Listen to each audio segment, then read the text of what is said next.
Well, good morning. So, of course, when events like this happen is when my computer wants to update everything. And I thought I had downloaded the file, but I actually hadn't downloaded the file. But we're fine now. So, what we're going to do today is that we're going to go through this text, and you may have already gone through this text in a different context. Um, it's called a daily practice on Shakyamuni. It's called a daily meditation on Shakyamuni Buddha. It's composed by Lama Zopa Rinpoche, who's the founder, co-founder of FPMT, and and so why do I want to do this text? So if you've whether you've come to the entire course or not, this text makes sense because it is it is the kind of text that that our school of Tibetan Buddhism directs itself towards, broadly speaking. So unfortunately in the course I missed a day because I was sick. And I've been going pretty slow, and so I actually haven't given all the topics. I haven't presented all the topics fully. But if we had gone through all the topics, then the conclusion from the Tibetan Buddhist point of view, particularly our school of Buddhism, is that we need to practice Tantra at some point. So let me start from the beginning of lamrim and then see if I can get as more or less to Tantra, except keeping in mind that this is going to be just a very overview, as pithy as I can. It's going to skip over lots of different points that are important, but at least it will give context for the text that we're going to use. So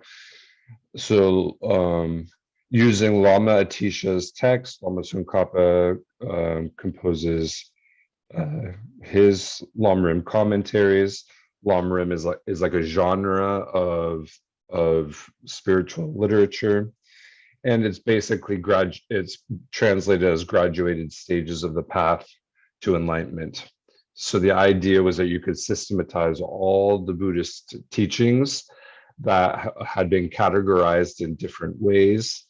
But this was a new way of categorizing things for a Tibetan audience that was considered very clear and complete. So the lamrim, in general, it begins with praising the origins of the lamrim. That's Lama Atisha, his stories.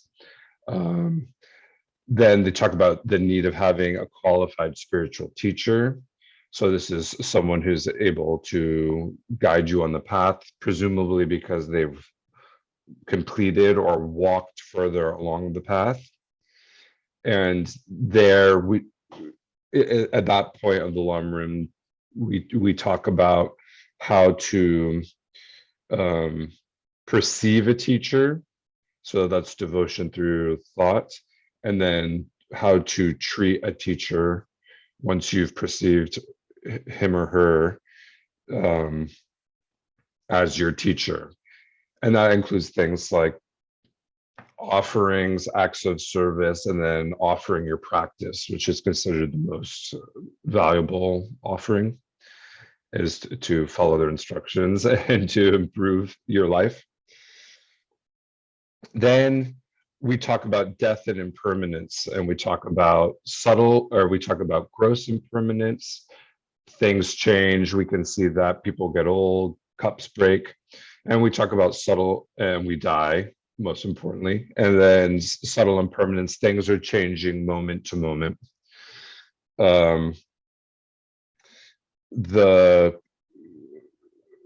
We can argue that the point of the meditations on death and dying are to motivate our practice, to show we have a limited amount of time, in this worldview, a limited amount of time in this life. But even if you had a secular worldview, you'd also have a limited amount of time on earth. And so what do you want to do with that time? And if you have a Buddhist worldview and you believe in the possibility of reincarnation or rebirth, either through philosophical argument or through personal experience or some other way of gaining belief or information about that topic, then we'd realize that you can't take your body with you, you can't take your wealth with you, you can't take your loved one with you. The only thing you can do is take the habits of mind that you develop over time. And so if that's all true, then how do you want to spend your time really? Then they talk about karma. I may be getting the order a little bit wrong, but then they talk about karma and the idea that our habits of body, speech, and mind, they make an impact on us in some subtle ways, and that we will have either good outcomes or bad outcomes in the medium term future. And so it behooves us to watch what we're doing. We also talk about, I might have the order wrong, but we talk about the sufferings of the Buddhist cosmology, the different forms you can take. And you could take form of a human or hungry ghost and so on, or a demigod and God and so on, or human and hell being and these kinds of things. And the idea is, you examine the suffering, different forms of suffering. So there's suffering of suffering, very obvious suffering. We die, we get sick, we have headaches, we get older. The suffering of change, things that look like pleasure in the nature of suffering because they're unstable, because they turn into suffering eventually. They can't be relied on. And then the process of rebirth, of uncontrolled rebirth, maybe I should say.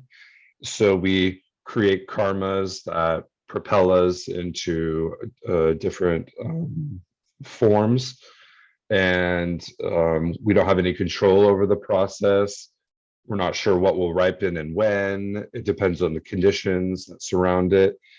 And so we may go up and down this chain of rebirths, and that process is unsatisfying. We can experience the other two kinds of suffering of change, and kind of keep repeating it over and over and over and over endlessly. And so reflecting on this causes us to want to take refuge in an object that can help us change the quality of our life, eventually, basically help us change our karma, so that we at least get the more pleasant rebirths that are still considered in the nature of suffering, but relative to the lower rebirths, it's pretty good deal. Now, this is all, and then we take refuge in the objects of refuge, and we reflect on Buddha, Dharma, and Sangha. How are they defined? What kind of personal experience or proof do we have of them? Is there some sort of coherence to establishing them as objects of refuge? And what does that feel like? Basically with refuge, we don't like the situation we're in and we want to change it. So we seek a different place to be in. And that's represented by the qualities of Buddha, Dharma, Sangha. So all of this in the lamrim presentation is just considered part of the activities and meditations of the lower scope.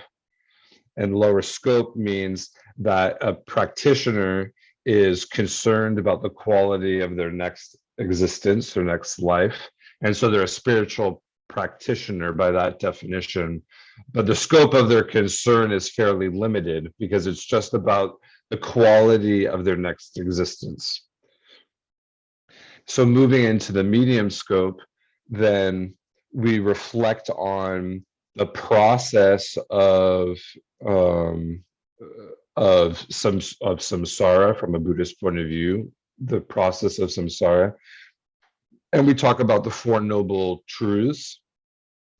And this is something we didn't really talk about. So the Four Noble Truths, the truth of suffering, that life is sort of in the nature of suffering, the origins of suffering, which in the Tibetan Buddhist tradition is often said to be ignorance, although in other forms of Buddhism, sometimes they say it's craving, but it's just a matter of where it's sort of chicken and the egg, like which started which. And then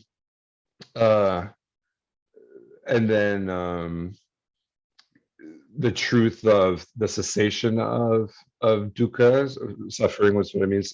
Dukkha sort of means unsatisfactoriness in a broader sense.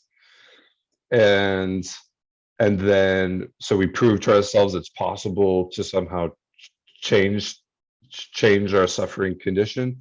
And then the truth of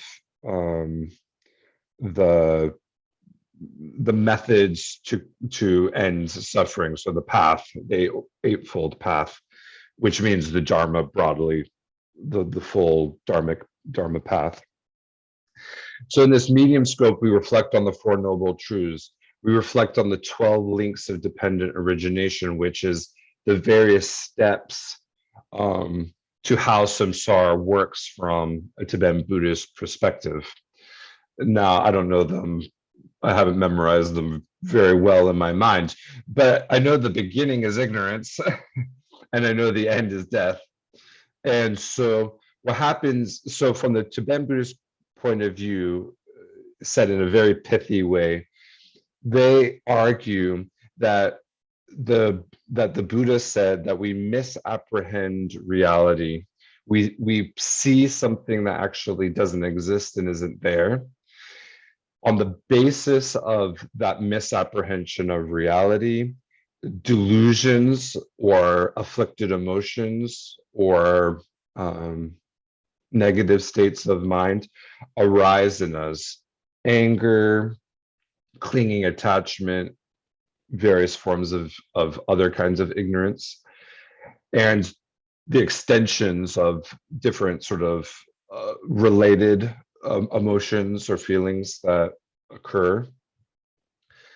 And on the basis of that, we create volitional action, karma, and those karmas, if they're strong enough, can potentially in the future propel us into a future life where we. Did you say emotional karma? No, sorry, I'm sorry. I'm just not being very clear with my words.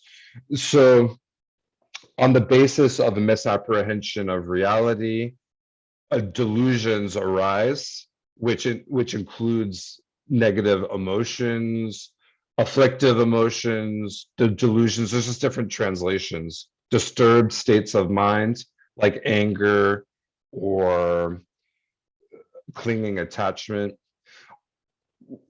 Based on those emotions, we engage in karmas. If it's a strong enough karma, it potentially, it somehow imprints on the mind stream. I'm not very clear on how that's supposed to work. And then it can propel us, perhaps in the future, depending on the conditions, could propel us into the future into a different kind of existence. When that existence arises, we come into contact with the world. We project the same kind of ignorance.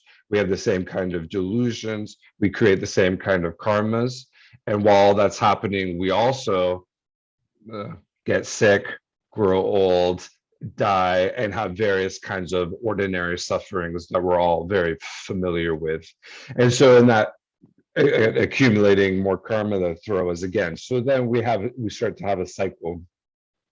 So by reflecting on that cycle, but also reflecting on the possibility of its end, then we can develop a state of renunciation, the idea that we want to leave this cycle of uncontrolled rebirths.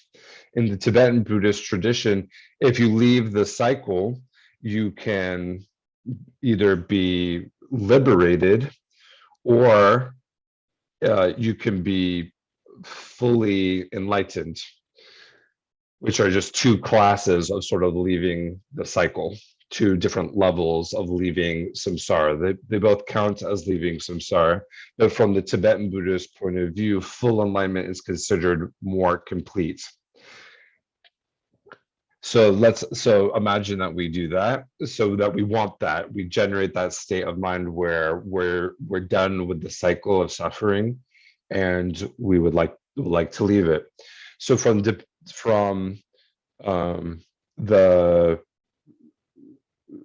so that's medium scope. Then we move into the great scope, which all the schools of Tibetan Buddhism will argue for this idea. They'll argue that liberation for yourself is not good enough. You should become fully enlightened. You should become a Buddha for the benefit of others. And this is how you do it. And to do that, you need to develop bodhicitta, which is this motivation to become fully enlightened for the benefit of others. The reason we have to do this is because that motivation is considered necessary in order to have the energy, so to speak, to have the right causes to become fully enlightened at some point. And then there's a Bodhisattva path. You take Bodhisattva vows, you can take other vows, and then you accumulate the sort of merit or activities of a Bodhisattva: perfect generosity, perfect ethics, perfect patience, perfect joyful perseverance, and so on. If you do that, then at some point it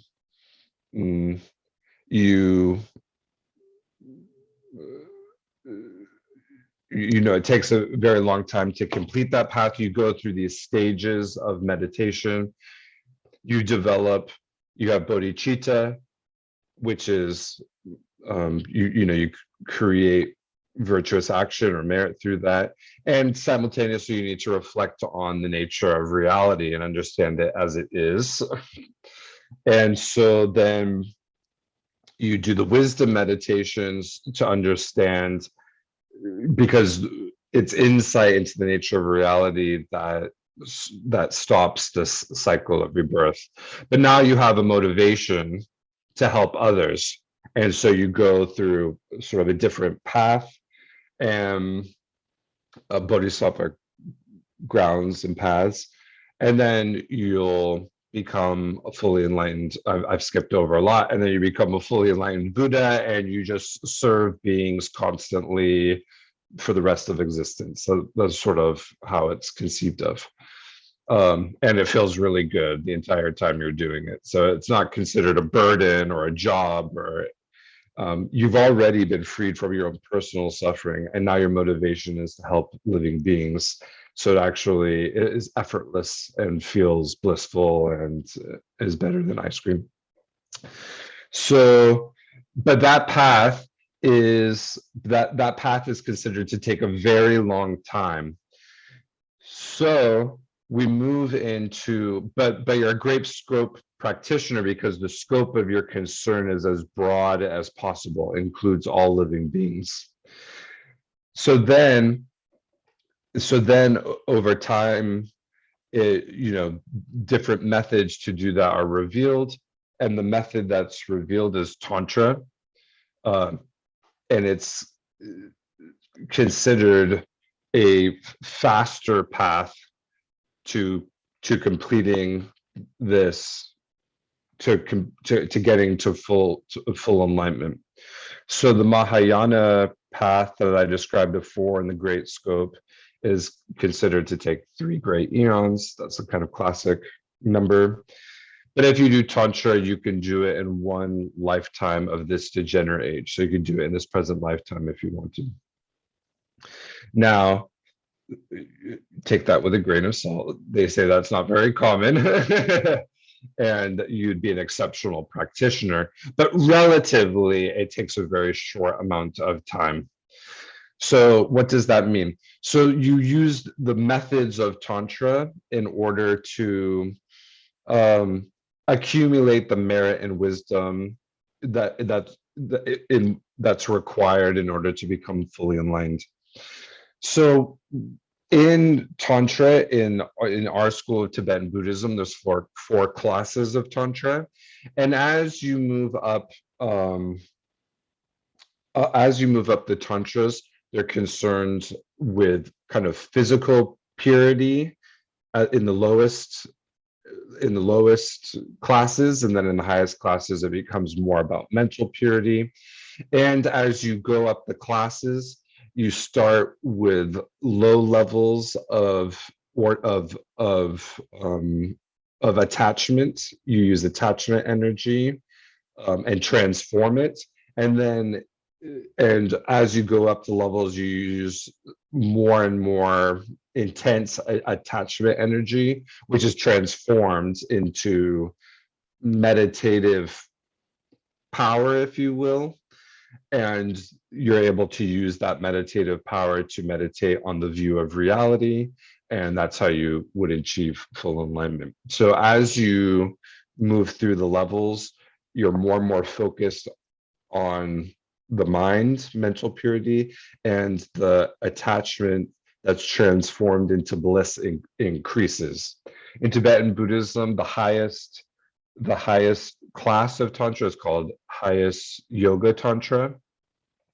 And in the Geluk, because there's other classes of practices, but in the Geluk school, highest yoga Tantra is praised, is pretty much praised as superior or supreme, although they do talk about other lower tantras as well. So what do you do in highest yoga tantra? Again, grossly simplifying, because I just want to make sure I touch on everything. Basically, in highest yoga tantra, you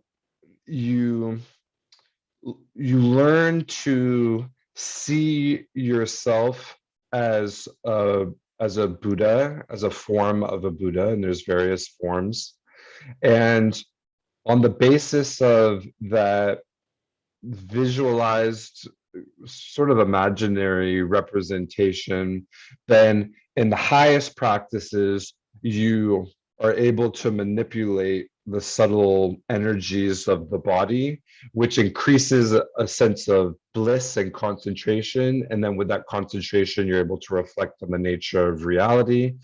And then understanding the nature of reality is sort of melded maybe with your past experience of visualizing yourself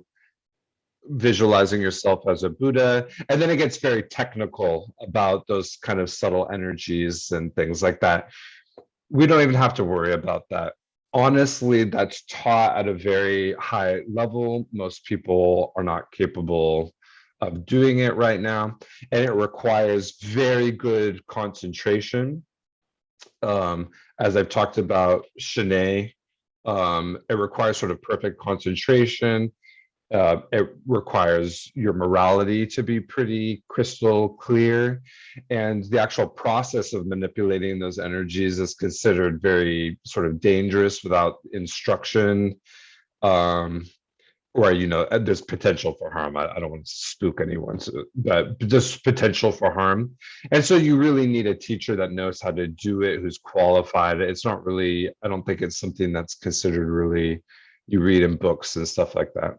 So what does that mean for us? That means for us that what we're doing is just familiarizing ourselves with all the different aspects of that path that I laid out.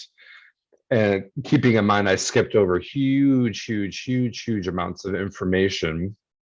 Um, and and we get these realizations or understandings along the way, and they build off of each other. And so for most of us, we're just trying to find a teacher who's not, who's stable and that we're stable around, and we're just at the very beginning. But from the Buddhist point of view, we're planting, by familiarizing ourselves, we're planting seeds, we're getting more comfortable, we're clearing up doubts, and in order to generate, sort of trust or faith in the path, until we're ready to practice and, achieve the actual states of mind that are proposed. So we don't have to worry about all the intense stuff of Tantra, although it's part of the tradition. We don't really have to worry about it. So hopefully that eases anyone's fears. There's nothing to worry about. So if Tantra is the highest teachings, a lot of the texts, the practice texts that we use in Tibetan Buddhism, in the Gelug school and FPMT, are directed towards one of the classes of Tantra, or at least it takes a lot of the basic elements of a tantric text, and the basic structure gets repeated a lot, although the figures in the text change. And so that's why I want to do this text, because this text will have a feeling of a tantric practice to it, which is what our school is, the direction our school recommends it is headed to. But it is for beginners. You don't need any special rituals. You don't need any special empowerments. You just have to have a general respect or trust in the Buddha or in Buddhism. But otherwise, it's open to everyone.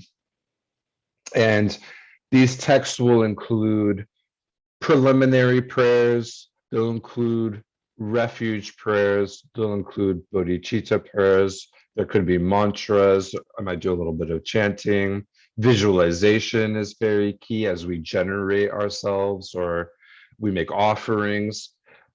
So you'll find this structure in a lot of the texts that we use. And when you become familiar with it, you're like, oh yeah, I know this part. We always do this part. Those structures come from teachings that say, this is the way you make merit. This is the way you do the preliminaries. This is the way you generate, when I say merit, I mean sort of positive potential or causes of, like positive causes that get accumulated that will ripen in different contexts as various kinds of happinesses. This is how you generate those causes. So you do that by making offerings. You do that by confessing your negative habits. You do that by rejoicing in the positive habits of others. And then there's a psychological process. So these texts, the way you practice them, they're sort of like movies in a way. You can just watch them as a movie. So it will set up a scene, and then it will ask you to do this, it'll ask you to do that. And if you just watch it like a movie flowing by, I think that's the best way of approaching it. You don't have to hold everything very tightly in your mind, because people stress themselves out. If you're just a flowing of images, connected to one's own emotion and heart, that seems to have it's transformative. It's also much easygoing, as opposed to trying to do everything correctly. So we'll just go through this text very slowly. I may pause at certain parts to elaborate to the best of my ability. And And then that will be our retreat. We'll have gotten at least a small taste of the full lamrim, and I'll encourage you to read full commentaries, to seek out geshes, more qualified teachers than me. I'm sort of more just introducing things, and there's so much to learn, and this is just a taste. Okay, that's my intro. So if the text can go up, then we'll start.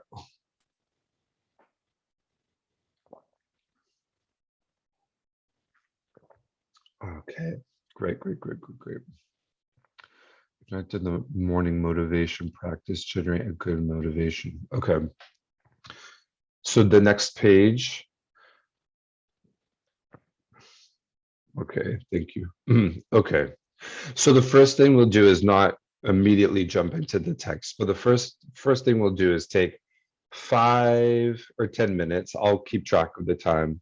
And we're just going to focus on our breath and try and um, relax the mind, relax the body.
And then I'll read this motivation for the practice. And I am going to change some of the words. um, how extremely lucky you are that you have not died yet. You are especially lucky that your death didn't happen last night. How wonderful and fortunate it is that today you are still a human being, a state that is extremely rare. But this is not all. You have a perfect human body, which is also extremely rare. You have met the virtuous friend who reveals the unmistaken complete path to enlightenment as an extremely difficult to meet. And you have met the Buddha Dharma, which is also extremely difficult to meet. Since you have met all these extraordinarily fortunate circumstances, you should not waste your life in any way. You should make your life as useful as possible for the infinite mother sentient beings. Their peace and happiness depend on you, and your happiness is received only from their kindness. The greater use of your life to other sentient beings, the more it becomes the means to achieve success and happiness for yourself.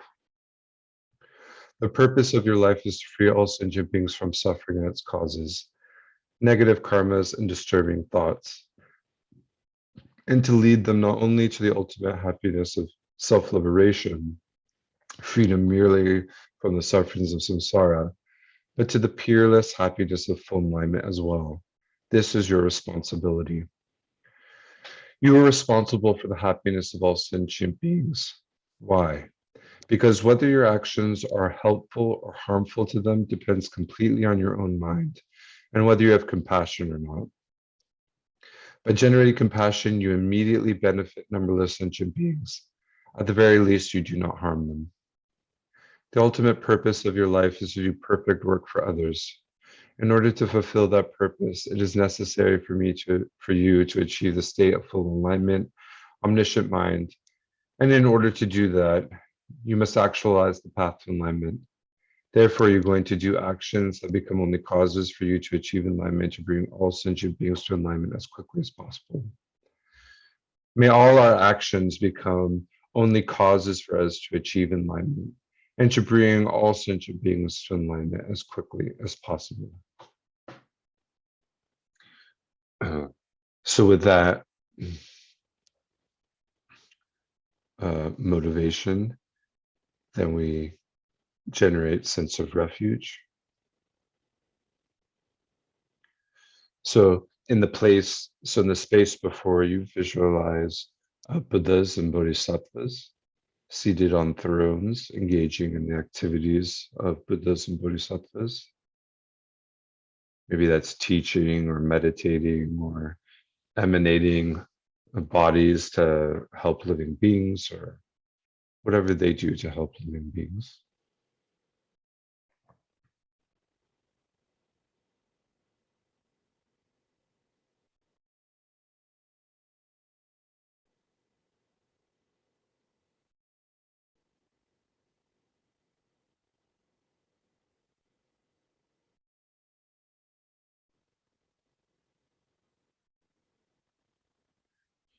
Imagine to your right is your father and the lineage of all the men that contributed to your existence. To your left is your mother and all the women that contributed to your existence. Stretching behind you is the continuity of your lives. And before you are the so-called enemies, people from who you have difficulties. Behind you are the people you have clinging attachment. They distract you. And in the rest of the space, the vast majority of beings are neutral. You don't feel any strong hatred or any strong clinging to them.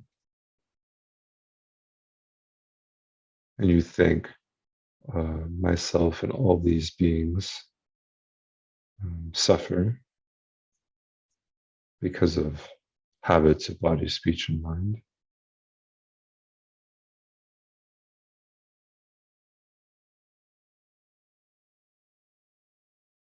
And as long as we don't change, we'll have to keep doing that over and over again.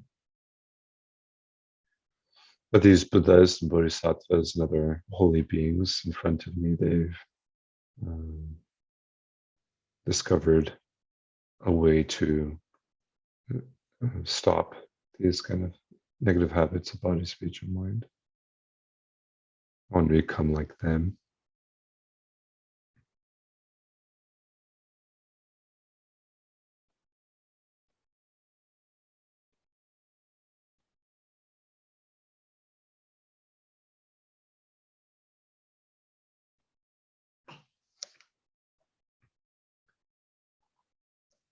And then we say this first prayer, taking refuge in the Gurus. The Guru is Buddha. The Guru is Dharma. The Guru is Sangha. The Guru is the creator of all happiness, and all the Gurus I take refuge. The Guru is Buddha. The Guru is Dharma. The Guru is Sangha. The Guru is the creator of all happiness, and all the Gurus I take refuge. The Guru is Buddha, the Guru is Dharma, the Guru is Sangha, the Guru is creator of all happiness, and all the Gurus I take refuge. So all these Buddhas and Bodhisattvas, you imagine that they're inseparable from your main teachers, your root teachers.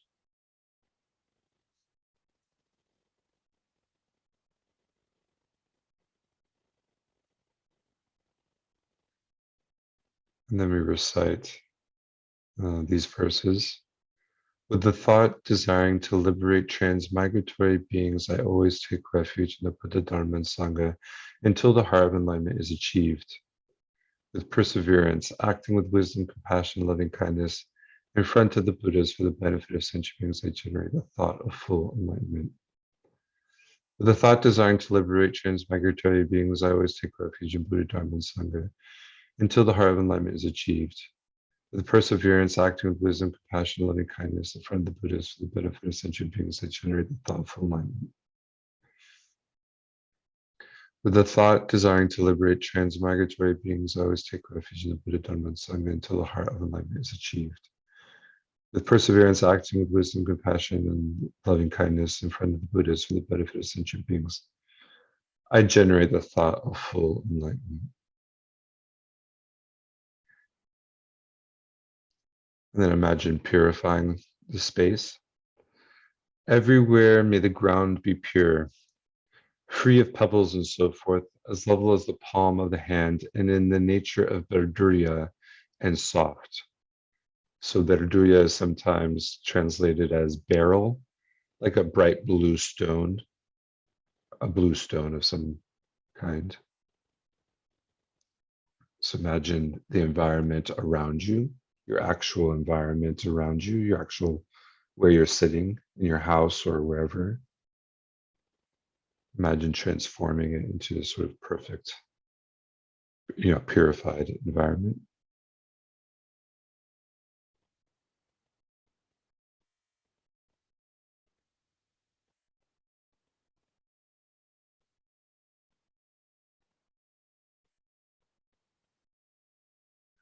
And then we do the invocation. So we're asking Buddhas and Bodhisattvas,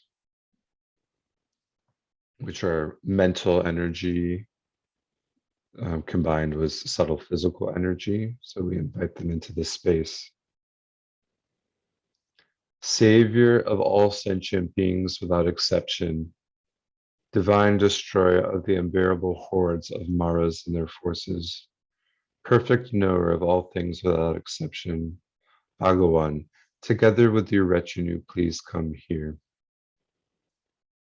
So you imagine, to the best of your ability, those subtle energies, which are in the nature of understanding reality as it is, by definition, have a perfect compassion. They don't discriminate between any objects of compassion.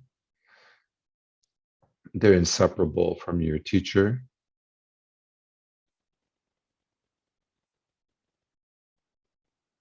So you imagine actually in the space that you're in.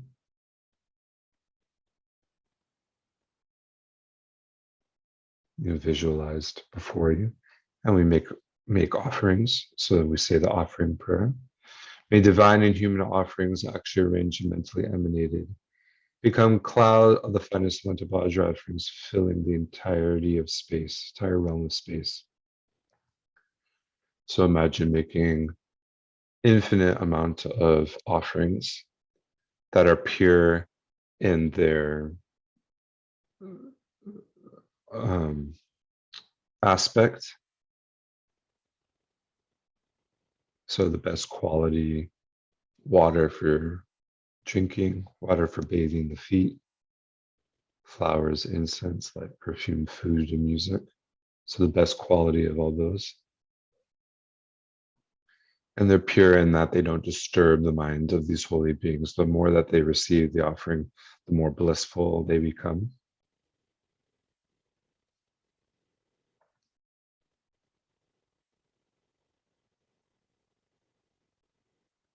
And you can include any kind of offering you want, money and transportation and medicine and just things that are important to you.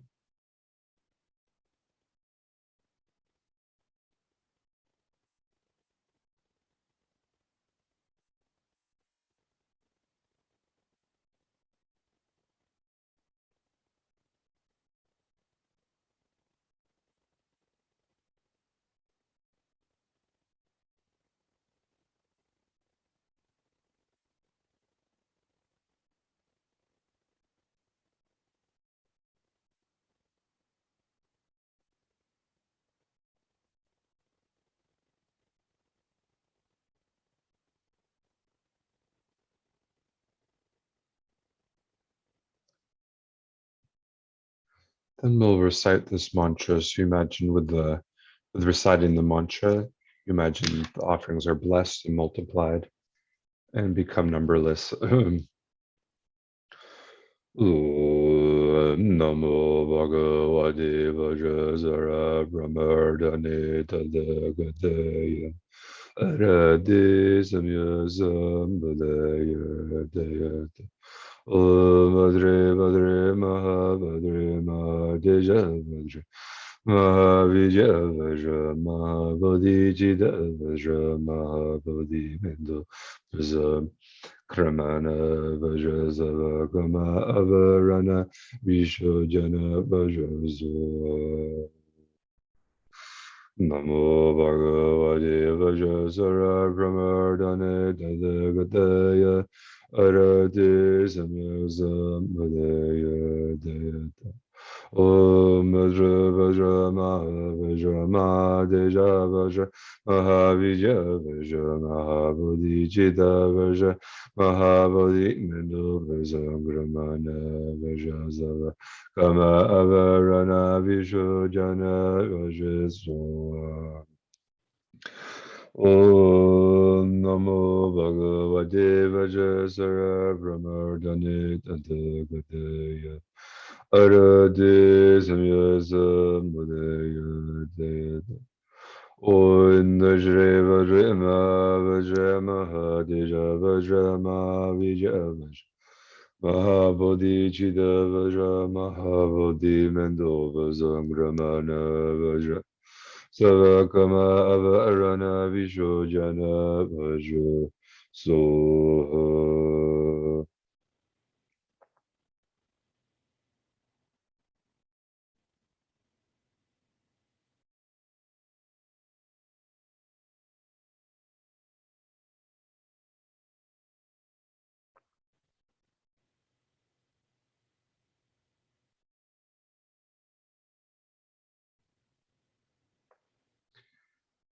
By the power of the truth of the three rare sublime ones, the blessings of all the Buddhas and Bodhisattvas, the great wealth of the completed two types of merits, and the pure and inconceivable sphere of phenomena. May these positive clouds of offerings arising through transformation by the Bodhisattvas, Arya Samanta Vajra, Manjushri, and so forth, unimaginable and inexhaustible, equal in the sky, arise, and in the presence of the Buddhas and Bodhisattvas of the 10 directions be received. So with that verse, then you imagine they actually received the offerings. brings a smile to their face. They totally accept what you have to offer.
Okay.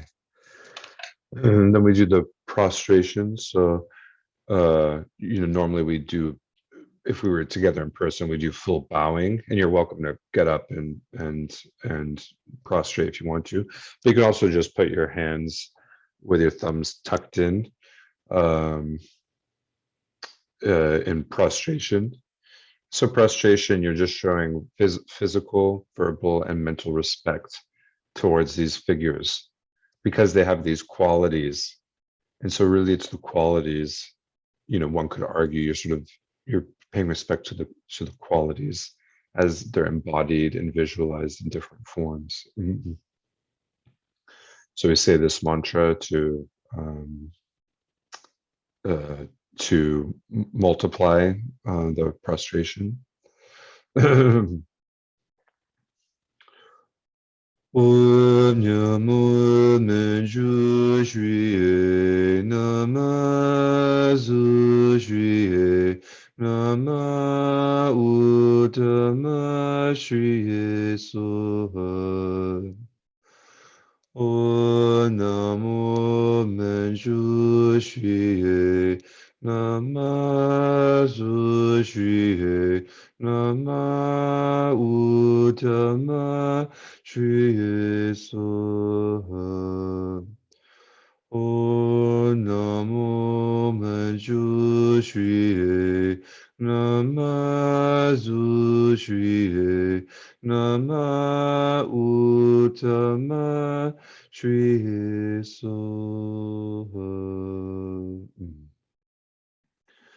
Now I should have said this earlier, but we can course correct. So in particular, visualize Shakyamuni Buddha in the center of this group of Buddhists and Bodhisattvas. And he's seated on a throne. And one hand is touching the earth, and the other hand is holding a begging bowl. And he wears the robes of a monk. And his skin is radiant, and his lips are red, and his hair is considered peacock blue. And he has a protrusion, a crown protrusion, an ushnisha on his head, which is a sign of some of his holy, sign of his qualities manifested in form. Can you imagine this figure is inseparable from your own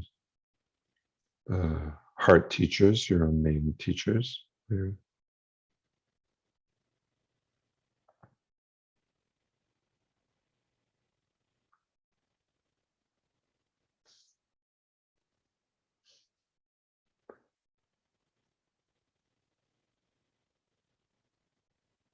And then we'll do this name prostration, which is said to purify negative karma. Lama Damba Jondende Dejin Jeba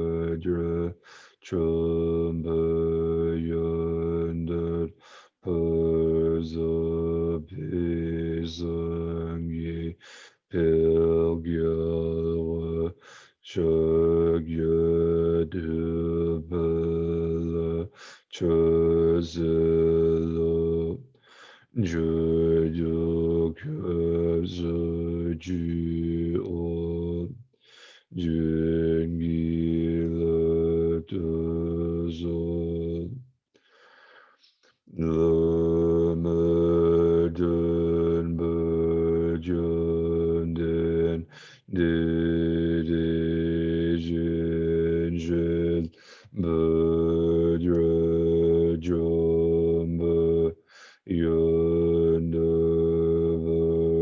zo be zo ge vel ge je de be che ze je de ge zo je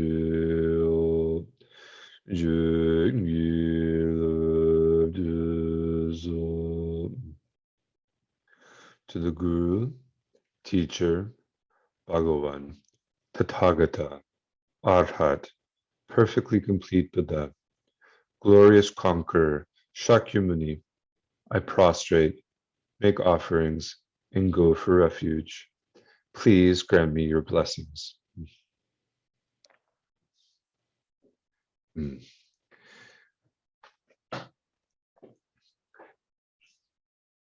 Then we can refresh the image, and I'll just read this at a good pace. At the level of your forehead, about 2 meters in front of you, is a large golden throne. It is beautifully adorned with jewels and supported at each corner by a pair of snow lions. On the throne is a fully bloomed lotus, and on that are sun and moon discs. Upon the lotus, sun and moon disc sits Guru Shakyamuni Buddha, who has achieved perfect cessation of all suffering and obscurations and has attained all perfect realizations. He is the manifestation of the omniscient mind of all the Buddhas, the ultimate Guru. He is inseparable from your Guru, who shows you the unmistaken path and is bound by infinite compassion to you and all sentient beings. Guru Shakyamuni Buddha's holy body and the nature of golden light is very magnificent. He wears 3 saffron robes of a monk. His face is beautiful, has a loving smile. His compassionate eyes look toward you, but simultaneously encompass all sentient beings. His eyes are long, narrow, and fine. His gaze is peaceful. His eyes are half closed and half open. His lips are red. His hair is blue-black. Each hair individually curls to the right. On the crown of his head is a pinnacle.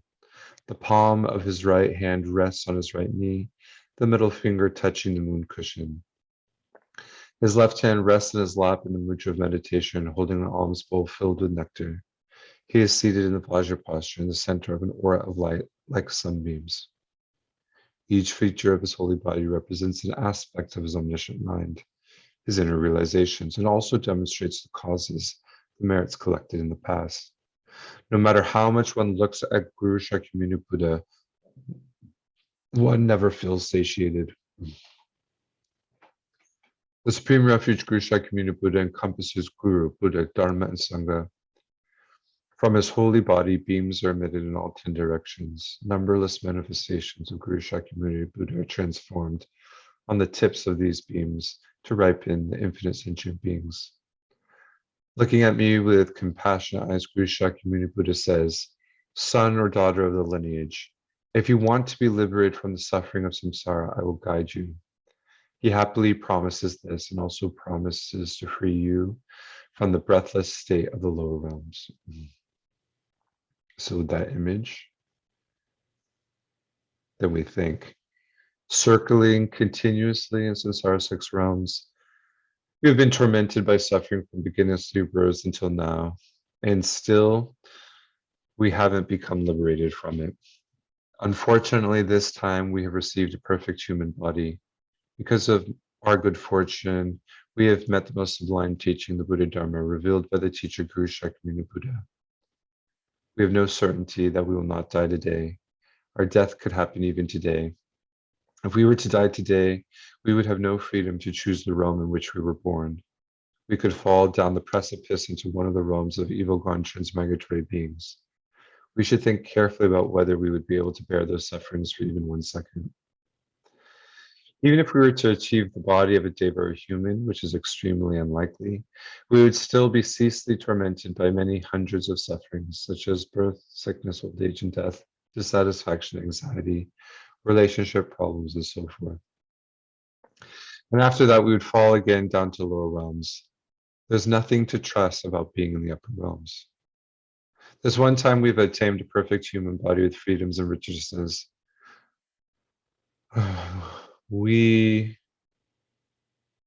This one time we've attained are being guided by the sublime virtuous friends who reveals the path and have the wisdom to discriminate between the shortcomings of samsara and the benefits of liberation. Therefore, we should quickly achieve liberation from this terrifying samsara. Yet to liberate ourselves from samsara, ourselves from samsara is not sufficient. That is not the meaning of life. Numberless sentient beings equaling the limbless sky are wandering the suffering states of samsara, and they have all been our mothers and have been kind to us. Therefore, we must liberate them and lead them to the peerless happiness of full enlightenment.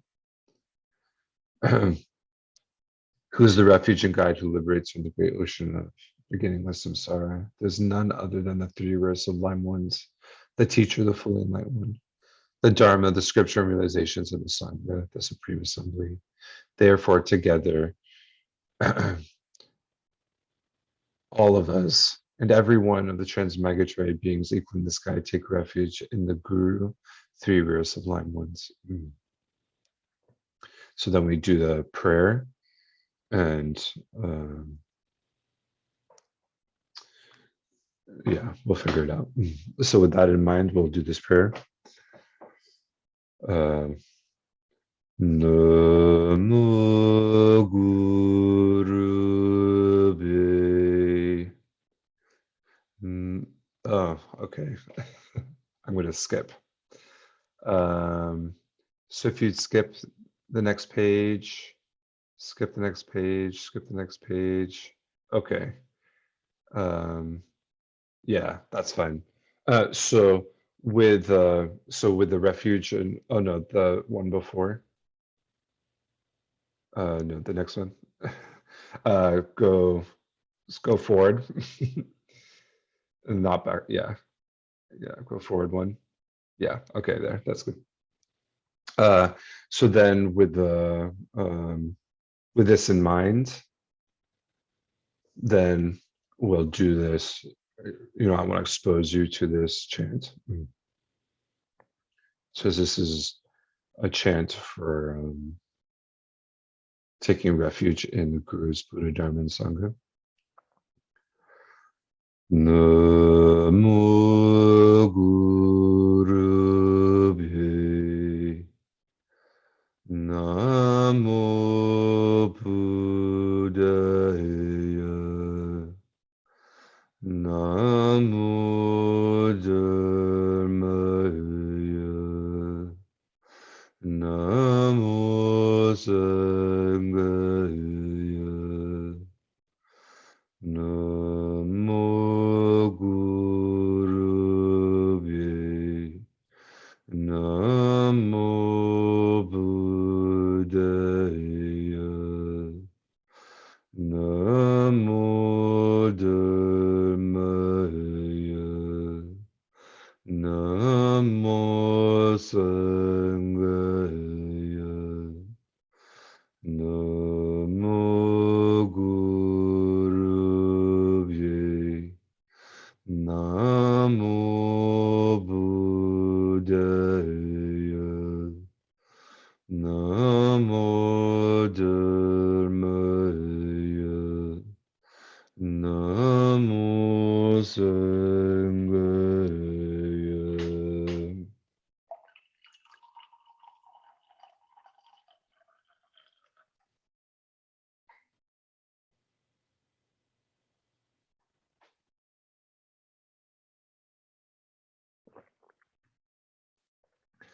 And then the refuge prayer again at the bottom of this page.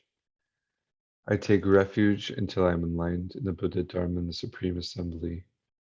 By my merits of generosity and so forth, may I become a Buddha to benefit transmigratory beings.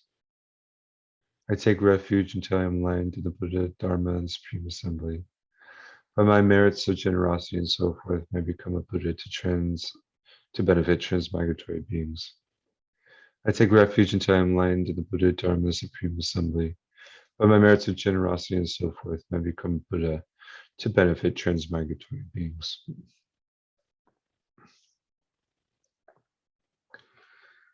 Mm.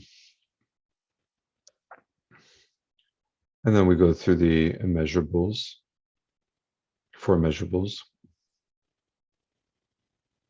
How wonderful it would be if all sentient beings were to abide in equanimity, free from attachment and hatred, discriminating some beings as close and others distant. May they abide in equanimity. I myself will cause them to abide in equanimity. Please, Guru Buddha, bless me to be able to do this.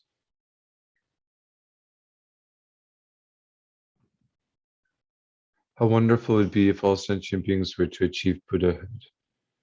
May they achieve Buddhahood. I myself will cause them to achieve Buddhahood. Please, Guru Buddha, bless me to be able to do this. How wonderful it would be if all sentient beings were free from suffering, the causes of suffering. May they be free from causes and its suffering, from suffering and its causes. I myself will cause them to be from suffering and its causes. Please, Guru Buddha, bless me to be able to do this. How wonderful it would be if sentient beings were never separated from the happiness of higher birth and liberation. May they never be separated from these. I myself will cause them never to be separated from these. Please, Guru Buddha, bless me to be able to do this. And then think, just as I have been suffering in samsara from beginningless time, so too have my kind mother sentient beings who are so precious. They are the source of all my past, present, and future happiness, and have been kind to me again and again, numberless times from beginningless time. Therefore, I have the responsibility to liberate them from beginningless time. I have the responsibility to liberate all the numberless kind mothers sentient beings from the unimaginable oceans of samsaric suffering and its causes. However, in my present state, not only am I unable to liberate others, I cannot even benefit myself. Even if I were to achieve the state of an arhat, the work for myself would still not be complete and the work for others would be limited. Therefore, in order to complete the work for myself and others, I definitely need to achieve full enlightenment, the state of Buddhahood. If I achieve the sublime state of Buddhahood, I will have ceased all the numberless mistakes and completed all qualities. And I will then be able to work effortlessly for all the kind mother transmigratory beings equally in the extent of space. Therefore, in order to achieve full enlightenment quickly, I'm going to follow the example of the brave, extensive deeds of a Bodhisattva in order to benefit others. In particular, I'm going to meditate on the stages of the path to enlightenment. So then we do this 7 limb prayer. So I prostrate with my body, speech, and mind. I present clouds of every type of offering, both actually arranged and mentally emanated. I confess all my negative actions and downfalls collected from beginningless time. I rejoice in the virtues of ordinary beings and Aryas. So here, take a moment to kind of celebrate or rejoice, feel good about all the virtuous activities ordinary beings and holy beings, Arya beings, have engaged in. Think of all the activities the Buddha engages in, Bodhisattvas.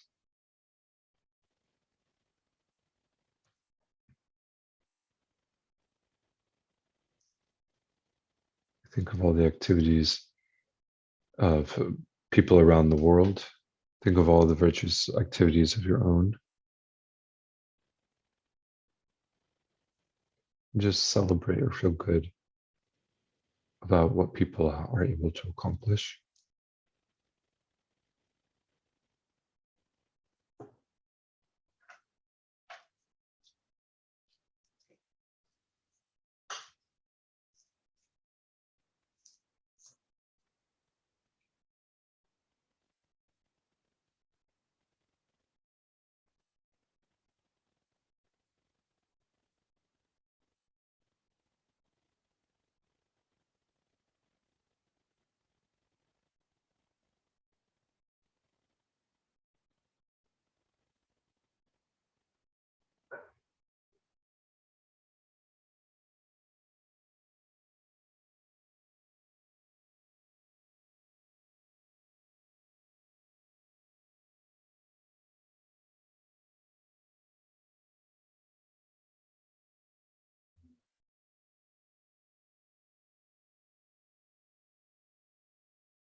It's said that if you rejoice in the activities, virtuous activities of others, then you gain a portion uh, of that merit. You gain like an equivalency of it.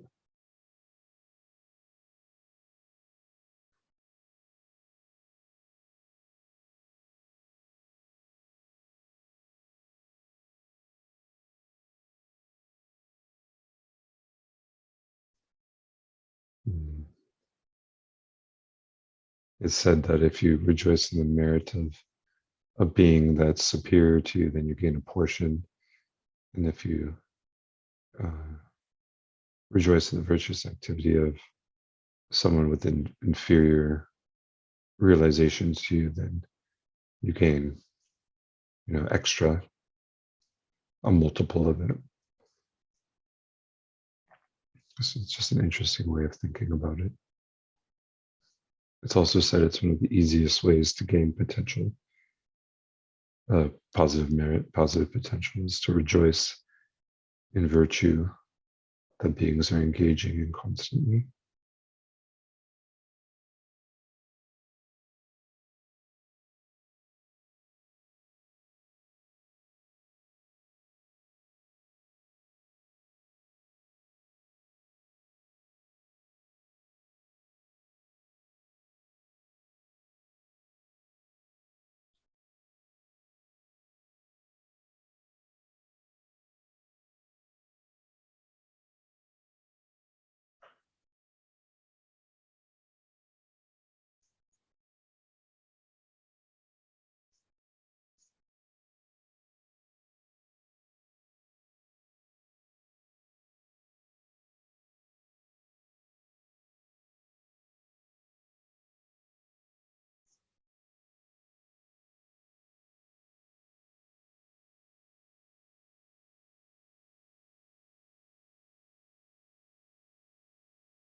Please remain until the end of samsara and turn the wheel of Dharma for transmigratory beings. I dedicate my own and others' virtue to the great enlightenment. And then we'll do this mandala. So imagine offering the entire universe, as many copies of that as you can, all kind of purified. And if you know the traditional mandala visualization, then you should do that. But if you don't, then just universe making kind of extensive offerings. This ground, anointed with perfumes, strewn with flowers, adorned with Mount Mira, the four continents, the sun and the moon. I imagine as a Buddha land and offer it. May all transmigratory beings enjoy this pure land. Due to the merits of offering this mandala to Guru Shakyamuni Buddha, may I, my family members, and all sentient beings be able to meet, practice, and actualize the teachings of the victorious Losang Drakpa. So that's Lama Tsongkhapa. That's a different name, Lama Losang Drakpa. Lama Tsongkhapa, who lived an eminent life endowed with pure morality, a brave heart, and doing the Bodhisattva's extensive deeds. In the yoga of the two stages, the supreme transcendental wisdom of non-dual bliss and emptiness. So imagine Guru Shakyamuni Buddha and all the other Buddhas and Bodhisattvas receiving that offering. And then you've made the offering, so you make requests after. Holy body created by 10 million excellent virtues, holy speech fulfilling the hopes of infinite transmigratory beings, holy mind seeing all objects of knowledge just as they are, to the principle of the Shakyas and make requests.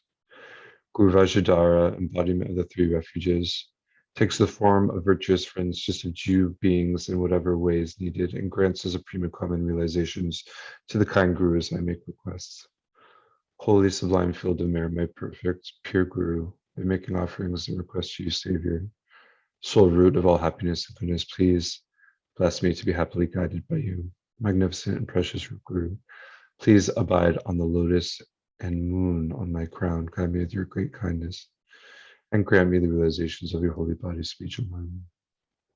Then we'll recite this lamrim prayer. So this is written by Lama Tsongkhapa.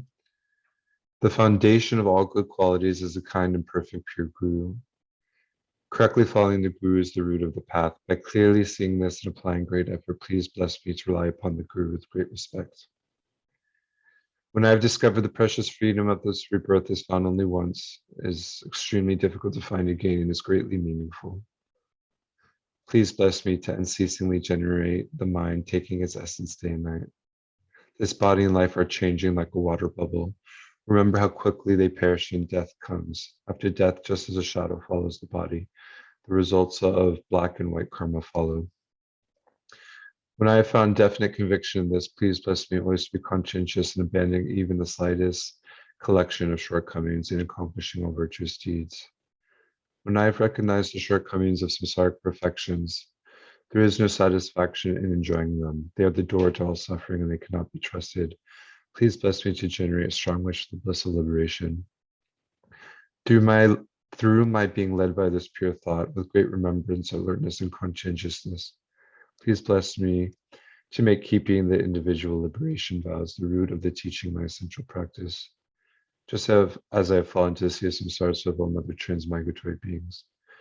When I sing this, please bless me to train in supreme Bodhichitta, which bears the responsibility of freeing transmigratory beings.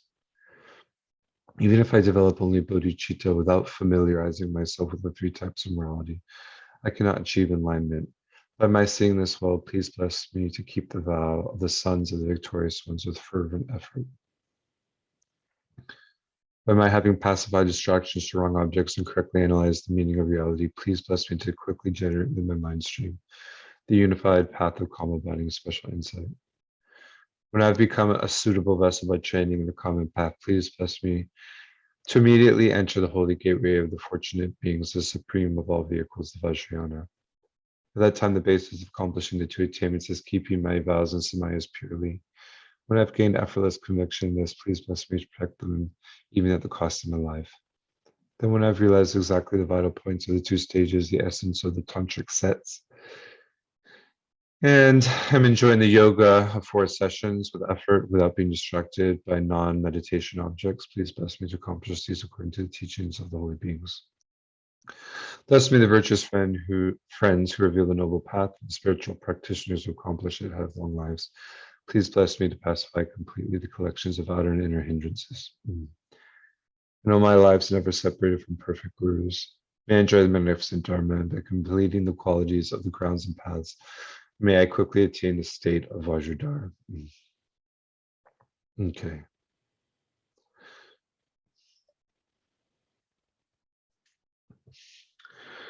Um, so imagine at the center of Guru Shakyamuni's chest is a yellow light, or the seed syllable, if you know it. And light rays emanate from the chest. Um,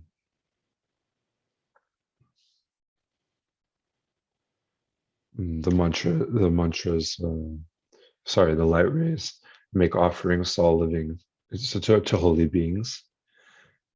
And they also purify negative karmas of ordinary beings, and they instill the positive qualities um, of a holy being into an ordinary being.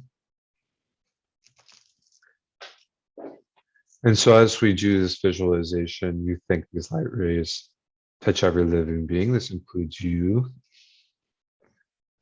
And this includes your enemies and the people for whom you have clinging attachment. And all those neutral people.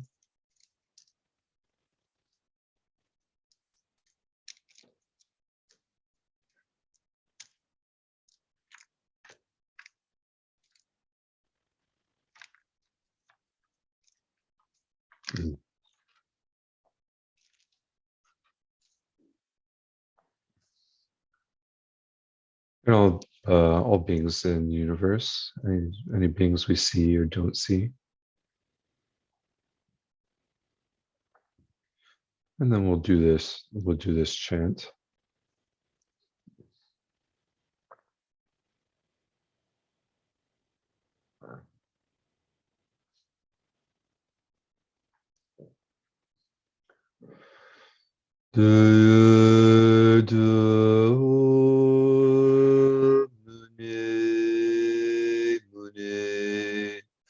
Mahamunaye Soha.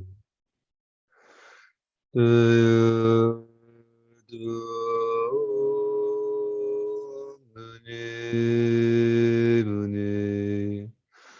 Mahamunaye Soha.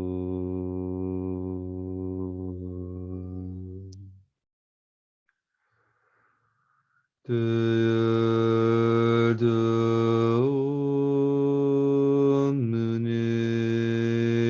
Mahamunaye Soha. Mune Mahamunaye Soha.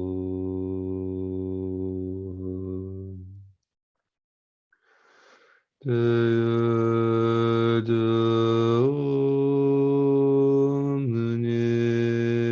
Mune Mahamunaye Soha.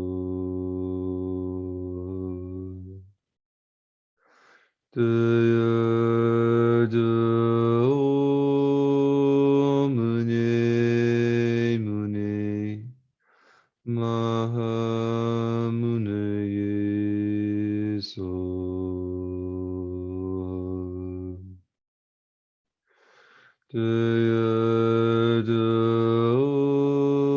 無 ne 無 ne マハムネ ye ソ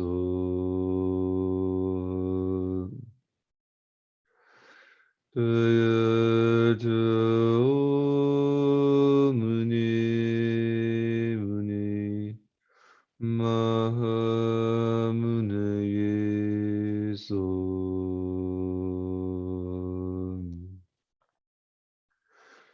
Daya Muni Muni Mahamunaye Son.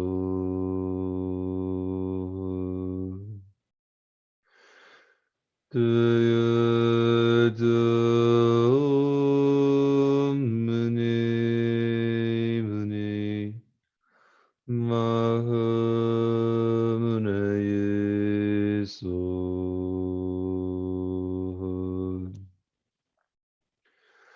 Daya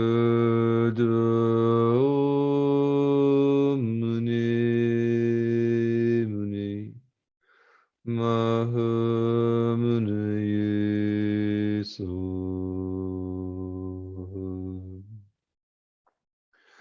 Daya Muni Muni Mahamunaye Son.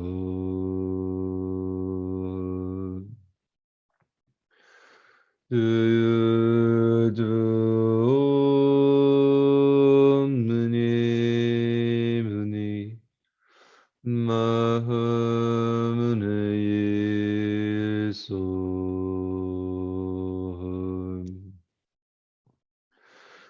Daya Muni Muni Mahamunaye Son.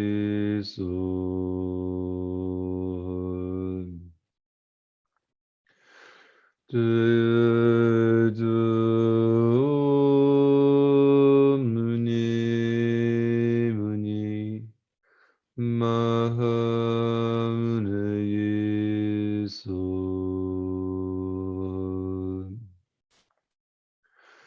Daya Muni Muni Mahamunaye Son. Daya Muni Muni Mahamunaye Son. Daya Muni Muni Mahamunaye Son. Daya Muni Muni Mahamunaye Son. Daya Muni Muni Mahamunaye Son. Daya Muni Muni Mahamunaye Son.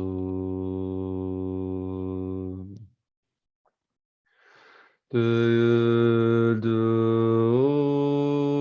Muni Muni Mahamunaye Son.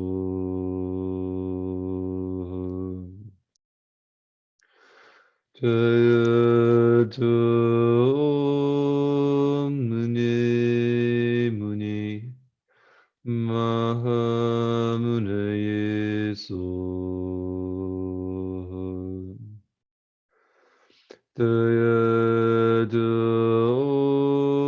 Muni Muni Mahamunaye Son. Daya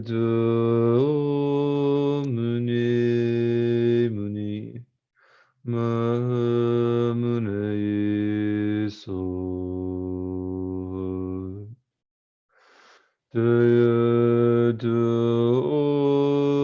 muni muni Mahamune so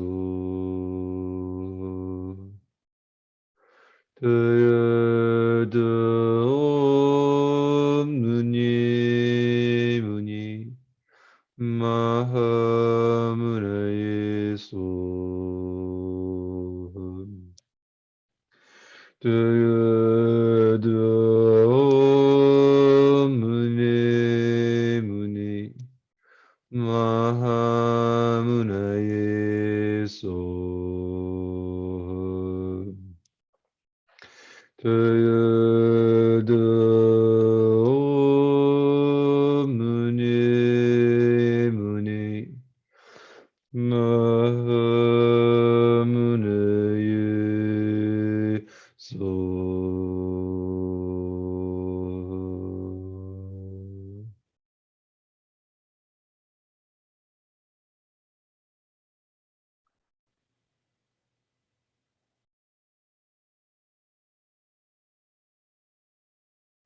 And you can just imagine that all suffering in the universe has been completely eradicated, and all beings have perfect qualities of body, speech, and mind, perfectly generous, perfectly patient, perfectly ethical, and so on. Just rest in that kind of visualization or knowledge.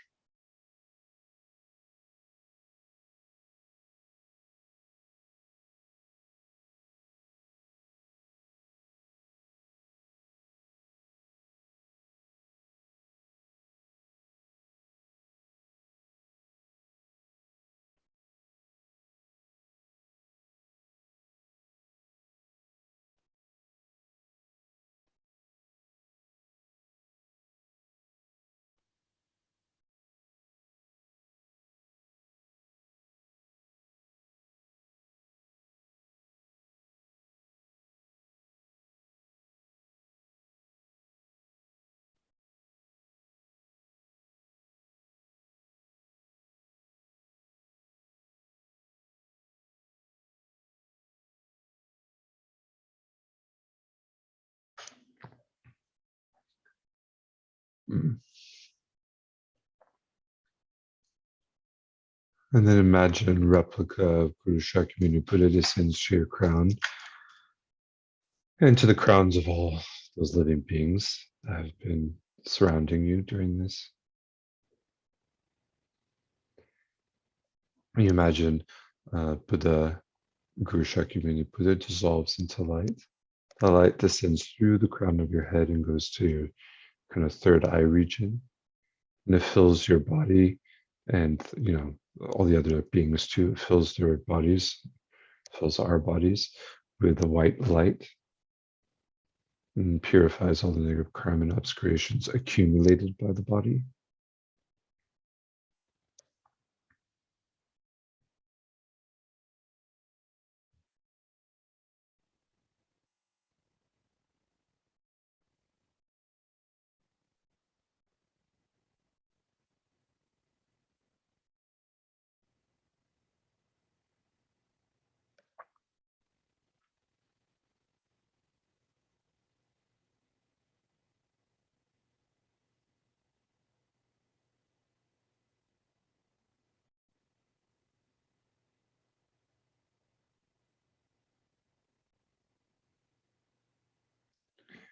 Then it descends the light to the center of the throat, uh, filling your body with red light, purifying all the negative karma and obscurations accumulated by speech.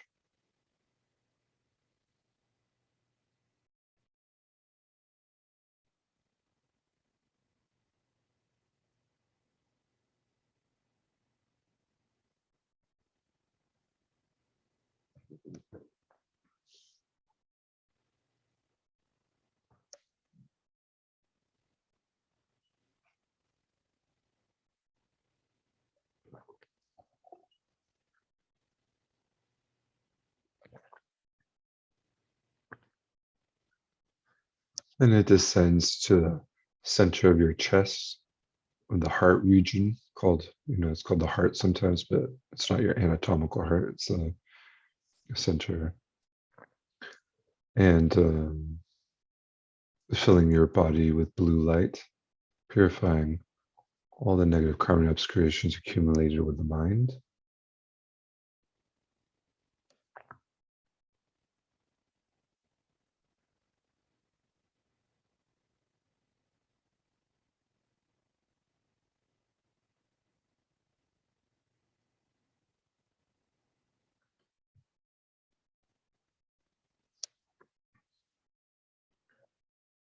And imagine it dissolves into you.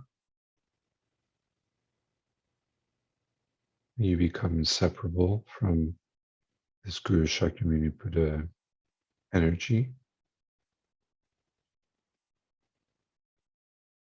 And you imagine it causes your form to dissolve into light from top to the center, from bottom to the center.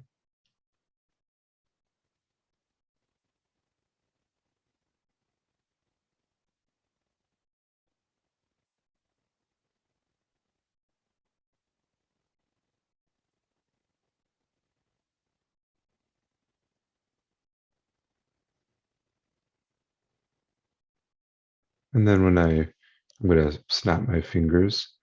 When I snap my fingers, you'll arise as Buddha Shakyamuni yourself. All the beings around you will also arise as Shakyamuni Buddha, Guru Shakyamuni Buddha. And at your heart is a moon disk. And the mantra that we chanted, the Taito Muni Muni Mamuni Soha, will be kind of on that moon, rotating, sending out light in all directions.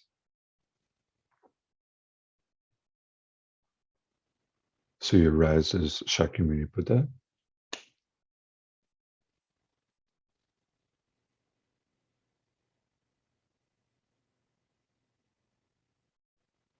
And then you rest in that image. You're completely purified. You just emanate compassion, love, you have wisdom.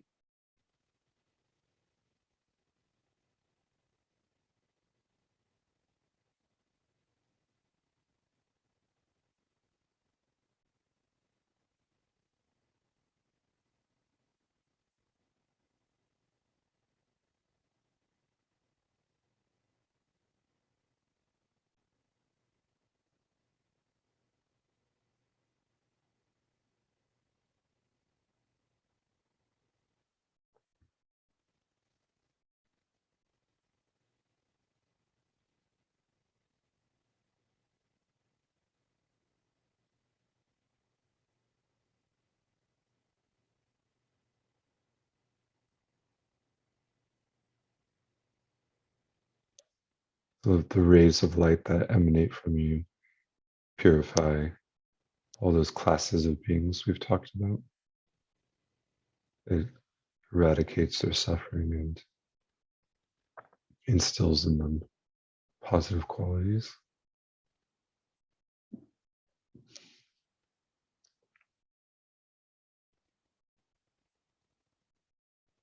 And you think, how great it's that I've been able to do this for living beings, that I've been able to remove their suffering completely and give them every kind of happiness.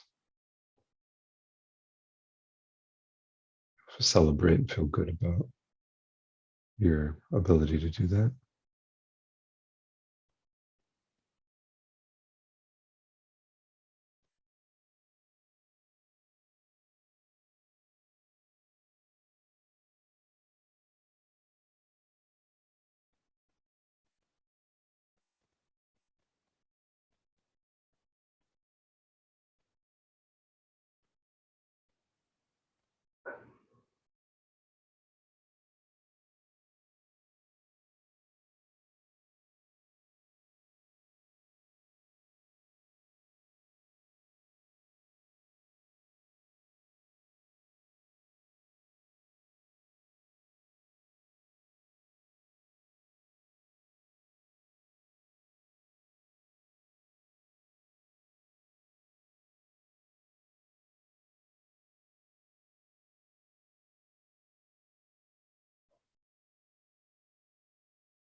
Okay.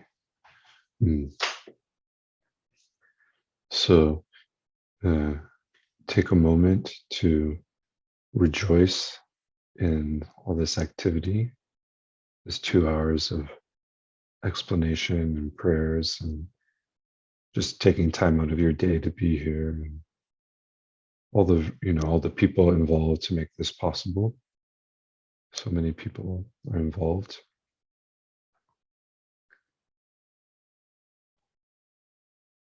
In your virtue, and your just take a time to rejoice, rejoice.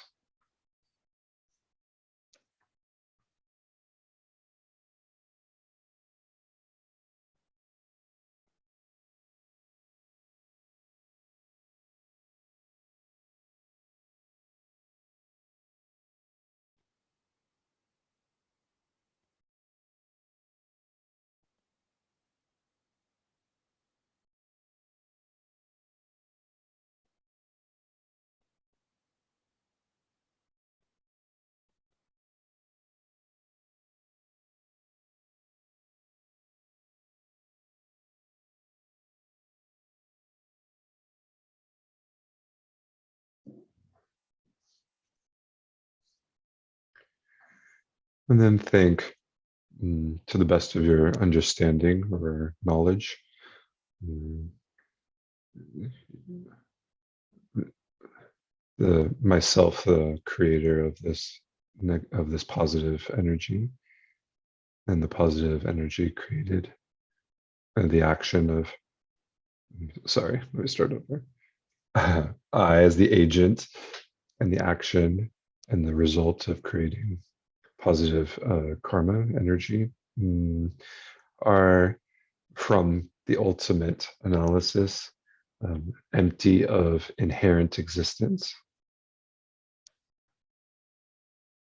and from the conventional analysis exists merely being designated by name and thought on a basis appropriate to receive that name.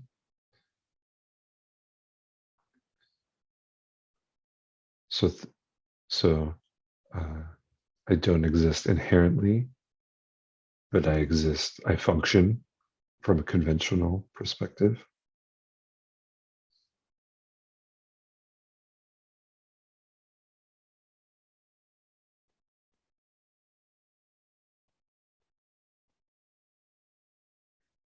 Um,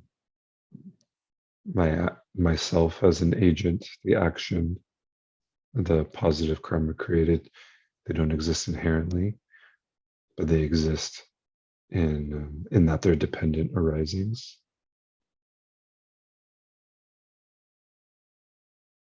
They rely on causes and conditions and their parts, and a mind capable of giving a label to them.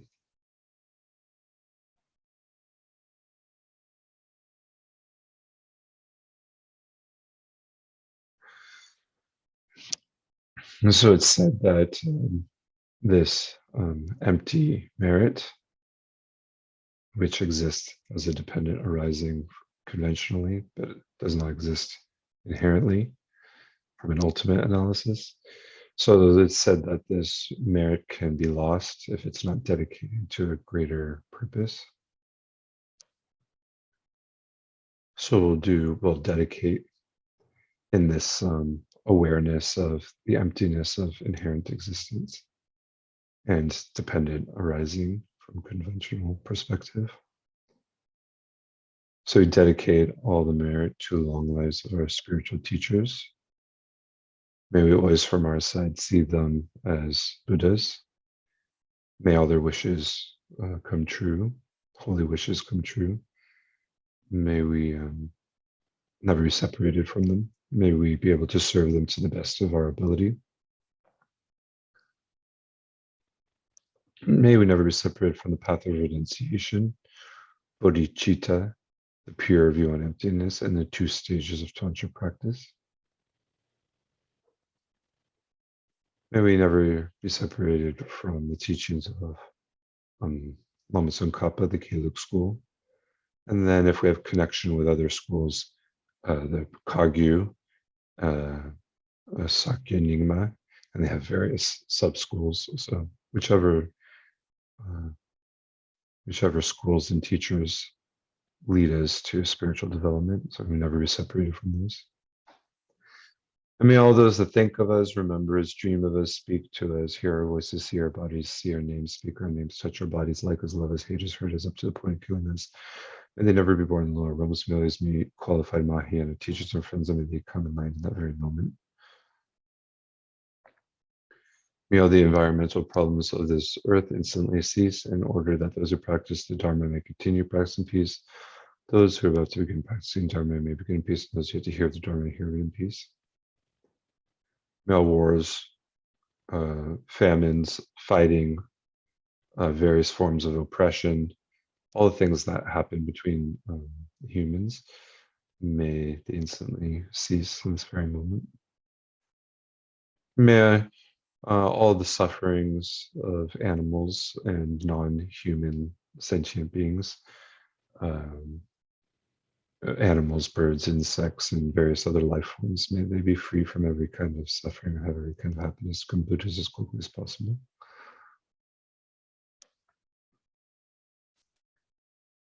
May all the mundane needs of beings be accomplished. So beings need, um, food and shelter and companionship and um, you know different things, medicines and or anything a living being needs. Um, may they have whatever they need without any obstacles, so that they can have enough comfort to engage in spiritual practices or developing their positive qualities. And if we ever have the opportunity to help someone with their practical mundane needs, then may we not hesitate to help them. And then we all have our spiritual goals. So people want to become nuns or monks or build buildings, temples, art pieces of artwork, and memorize texts and read texts and study and meditate and go on retreat. Lots of things you can do in Tibetan Buddhism. Then may everyone be able to accomplish their spiritual goals. May they have no obstacles. And if we ever have the opportunity to help someone to accomplish their spiritual goal, then may we not hesitate to help them in some way.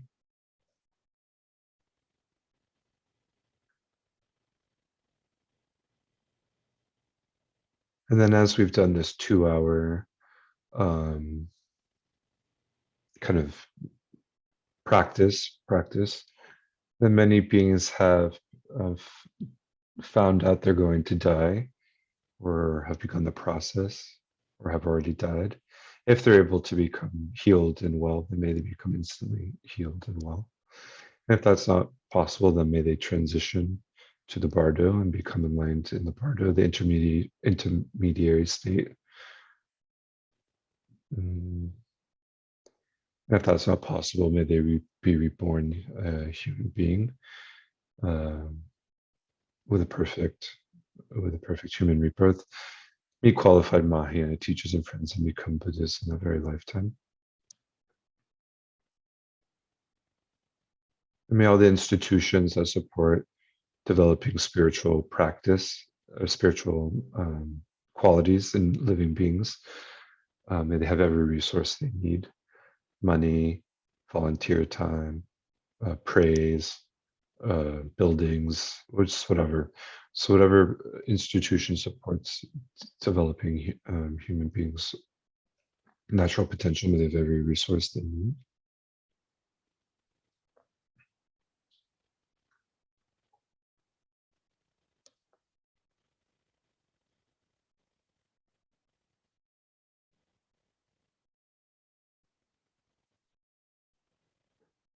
And then we all know people in our lives that are suffering in various ways, People are sick, lots of relationships, jobs, all the different sufferings, we might say, although, and we can think about them specifically. May they be free from their suffering.